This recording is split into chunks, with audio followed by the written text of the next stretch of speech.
On three, 17 Raider. Hot, hot, hot. Go, go, go. There you go. There you go. Oh! First down! Jack's training method scared me right then and there. Jack's coaching level is in a completely different league from the last guy. I just couldn't figure out why he'd come here to coach voluntarily. Was it because he was unemployed? I asked him straight out, but he didn't get angry at all. He calmly told me why. After that accident, his thoughts turned to three kids who loved football. He said losing them would be unbearable pain. He understood how losing a team felt for the school, like parents losing a child. Hearing this, I suddenly realized what the school needed most now wasn't a famous coach, but someone like Jack.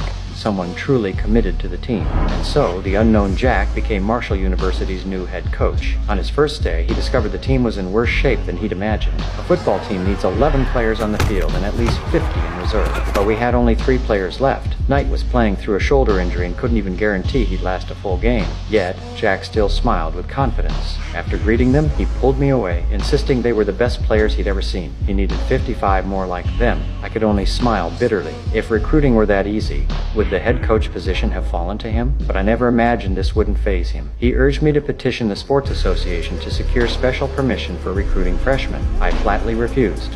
The Sports Association never makes exceptions, but Jack wouldn't accept it. He insisted that without trying, you can't say it's impossible. Under his persistent pressure, I finally agreed to contact the Sports Association. Meanwhile, he wasn't idle either. He sought out former assistant coach Reed, talked him into it until he had no choice, successfully brought him back as the team's assistant coach. Over the next few days, he assembled a complete coaching staff, 8 members including himself. But the players? Still only those pitiful 3. Every application I sent out daily was rejected by the Athletic Association without exception. At this point, Jack started poaching players outright, even raiding other universities for players. Seeing him push so hard, I couldn't sit still. I grabbed the application forms, braved the pouring rain, and went personally to the Sports Association headquarters.